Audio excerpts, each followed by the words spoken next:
Então, pessoal, vamos lá, exercício sobre composição do movimento e vetores, tá bom?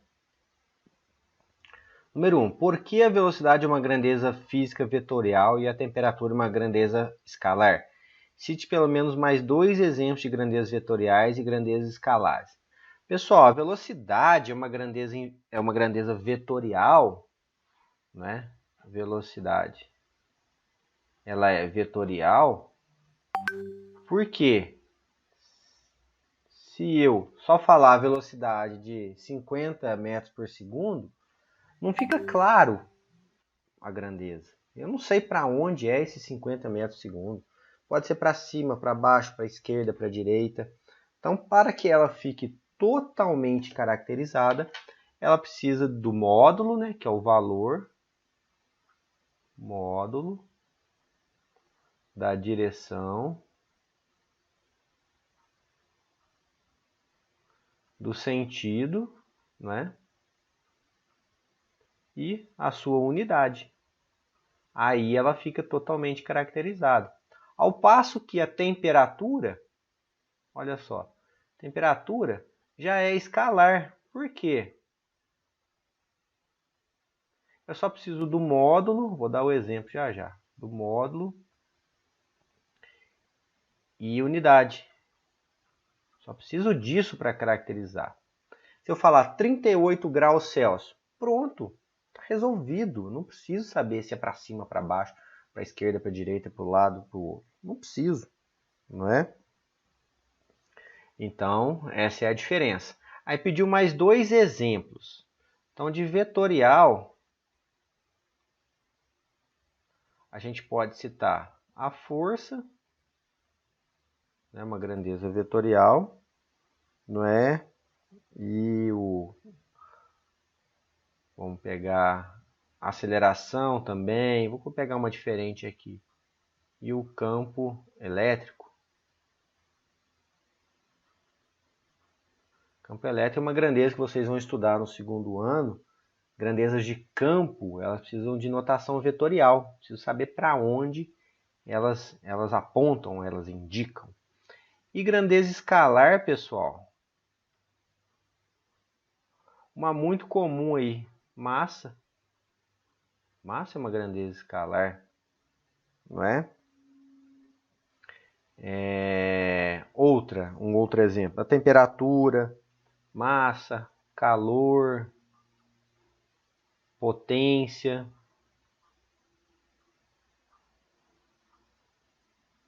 Tudo são grandezas escalares, onde eu preciso somente do valor numérico e da unidade para que elas fiquem totalmente caracterizadas, tá bom? Número 2.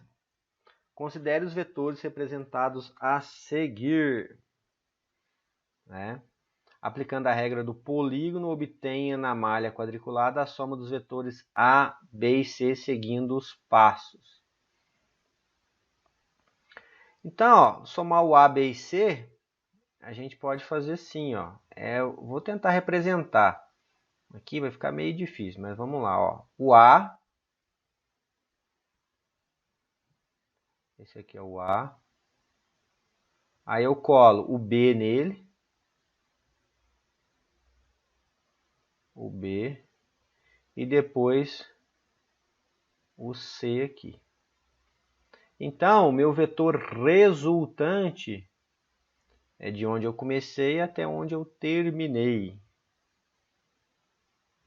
Tá vendo? Aqui. Certo? Soma ABC.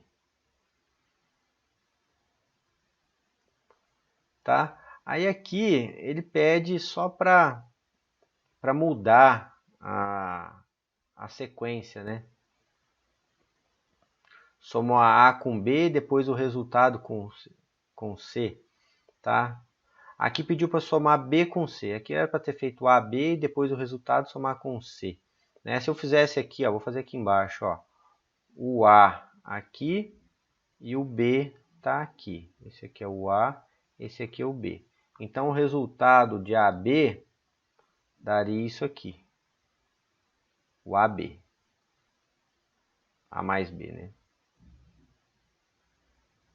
E o resultado eu vou somar com o C. Então, se o C está aqui para baixo, ó, tá aqui, o C. Então, a soma ABC, vejam só, que dá a mesma coisa. Propriedade distributiva, né, pessoal? Aqui, ó, se eu somar o B com o C, olha só. O B, ficou meio torto aqui, e o C.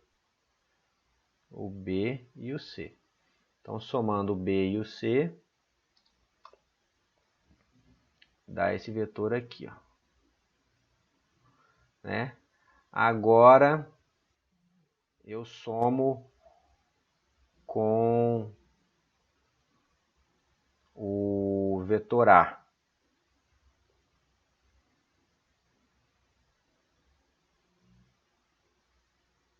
Cadê o A? O A tá aqui, ó. Vou pegar de outra cor aqui. O A. O A, sim. Então, percebam. BC, o ABC aqui, ó. Vejam só, todos dão a mesma coisa. Ou seja, se eu somar A com C, depois o B, A mais B, depois o C, B mais C, depois o A, sempre o resultado é o mesmo, não é? Aí a letra C, ó, a partir dos resultados obtidos em A e B, é possível afirmar que A mais B mais C e A mais B mais C são né, iguais.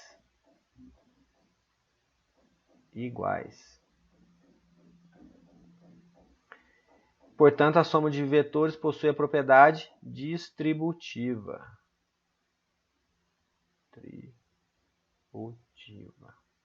Certo? Vamos lá, número 3. A figura seguinte mostra, em dado instante, um carro movendo-se em uma estrada. Usando as informações da figura, determine o modo, a direção e o sentido da velocidade do carro no instante mostrado. Beleza, o módulo, vamos lá. O módulo é o valor que está apontando. Então, está apontando 80 km por hora, tá? Beleza. A direção, nós vamos nos orientar aqui, certo? A direção, ó, é essa aqui. Podemos colocar a direção.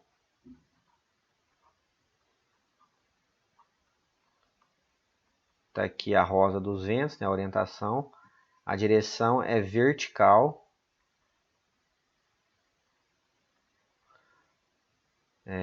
Na linha norte-sul. Essa linha aqui, ó. E o sentido tá indo de onde para onde? Tá indo lá para cima, né? Sentido para o norte. Para o norte. Certo? Número 3 foi esse. Vamos lá. Número 4. Diariamente, Bárbara sai de casa cedo para ter aula no colégio. Muito ocupada, após as aulas, Bárbara almoça num restaurante próximo e de lá caminha para o curso de inglês. Ó, sai da casa dela, almoça no restaurante e depois vai para o inglês. Desenhe na figura os deslocamentos sucessivos realizados pela Bárbara. Então, a Bárbara ela vai no colégio e depois no restaurante. Então, o deslocamento vetorial, né, ela sai da casa dela e vai até o colégio. E do colégio vai para o restaurante. E do restaurante vai para o curso de inglês, tá? Determine o módulo de cada um desses deslocamentos. Nossa, hein? Então vamos lá. Vamos lá, letra B.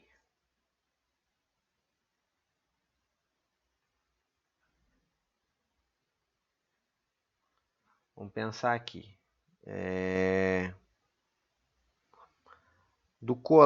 Da casa dela para o colégio. Então, ó, é essa hipotenusa aqui, ó. Então, eu tenho 500 metros aqui e 200 aqui, ó. Estão vendo? A hipotenusa, eu tenho, ó, fazendo um triângulo retângulo.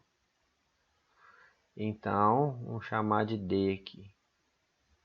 D é a hipotenusa, é a raiz quadrada de 500 ao quadrado mais 200 ao quadrado. Então, a distância ali em linha reta da casa da Bárbara ao colégio foi de, fazendo essa conta aqui, vai dar 538 metros, tá?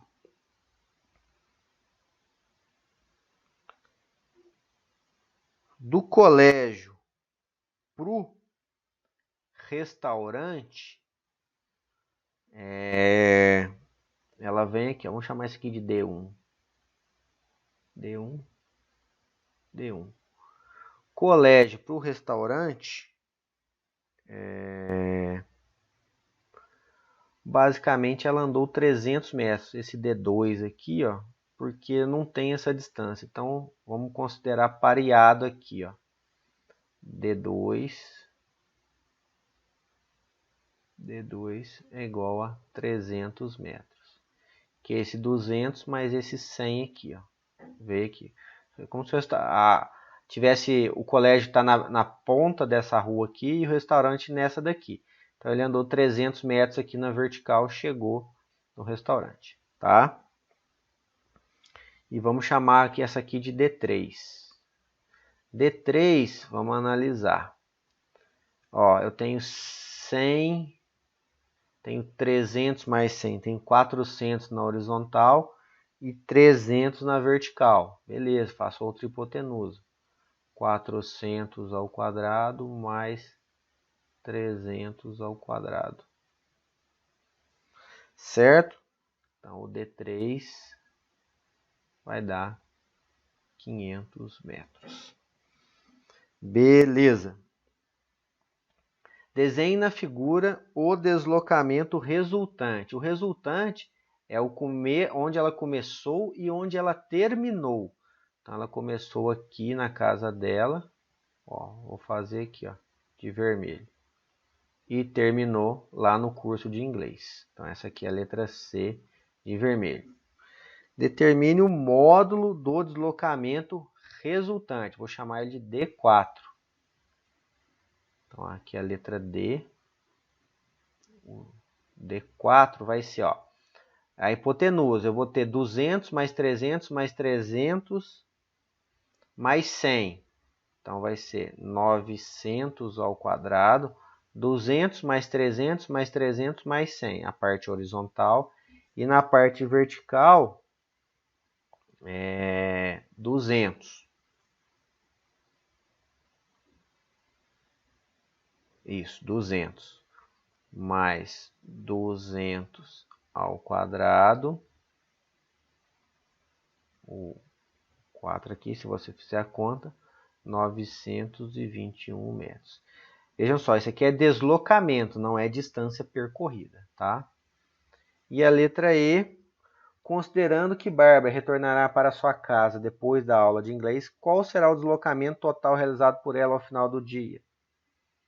Pessoal, se ela voltou onde ela começou, o deslocamento final é nulo, porque ela sai da casa dela e volta na casa dela. O deslocamento é nulo. A distância percorrida seria outra pergunta, né? Então, uma coisa, outra coisa, outra coisa. Então, o deslocamento é nulo porque ela sai de um ponto e retorna nesse mesmo ponto. Número 5, pessoal. Observe as duas situações mostradas nas figuras. Na primeira, a pessoa puxa uma caixa com a força de 10 newtons, formando um ângulo de 45 horizontal. A caixa permanece em repouso por ação da força peso e da força de atrito, que anulam a força exercida pela pessoa. Sabendo que a força de atrito tem exatamente o mesmo valor da componente da força que tenta mover o corpo na direção da superfície em que a caixa se encontra apoiada. Determine o modo, direção e sentido da força de atrito nessa situação. Considere o seno de 45 igual ao cosseno, que é igual a 0,7. Então, pessoal, o meu Fx é a força vezes o cosseno de 45 graus. Então, a força 10 e o cosseno 0,7. Então, o meu Fx ele tem 7 newtons. Então, essa força aqui, ó, que vai deslocar ela, tenta deslocá-la, ela tem 7 newtons. A força de atrito, então, ela também tem 7 newtons e sentido contrário a Fx. Ou seja, o sentido da força de atrito é para a esquerda, tá? Na segunda, duas pessoas puxam um trenó por meio de cordas, exercendo cada uma delas uma força de 100 newtons. As cordas formam um ângulo de 60 graus entre si. Qual o valor da força resultante aplicada pelas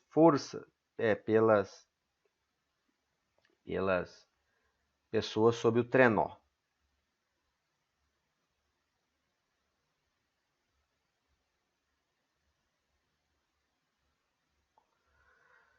Então vamos lá.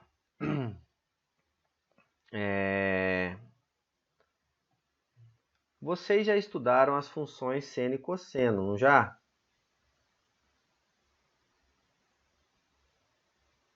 Já, Hugo. Já, né? Então nós vamos precisar do cosseno de 30, que é raiz de 3 sobre 2, tá? Então vamos lá, na letra B, uma informação importante é o cosseno de 30 graus. Vocês devem se recordar que vale raiz de 3 sobre 2. Então, o F1 aqui ele tem 100 newtons. O F2, 100 newtons também. Aqui eu tenho 30 graus e aqui eu tenho 30 graus. Então, eu tenho que achar o F1x e o F2x, que vai ser igual. Eu vou somá-los, eu vou ter minha força resultante. Então, meu F1x, que é igual ao meu F2x, vai ser a componente principal 100 vezes raiz de 3 sobre 2, que é o cosseno de 30. Então, F1x, que é igual ao F2x, vai dar 50 raiz de 3. Então, a minha força resultante é 50 raiz de 3 mais 50 raiz de 3. A minha força resultante, 100 raiz de 3 newtons. Certo? Essa foi o número. Um trabalhador precisa suspender um objeto cujo peso vale 500 newtons até certa altura.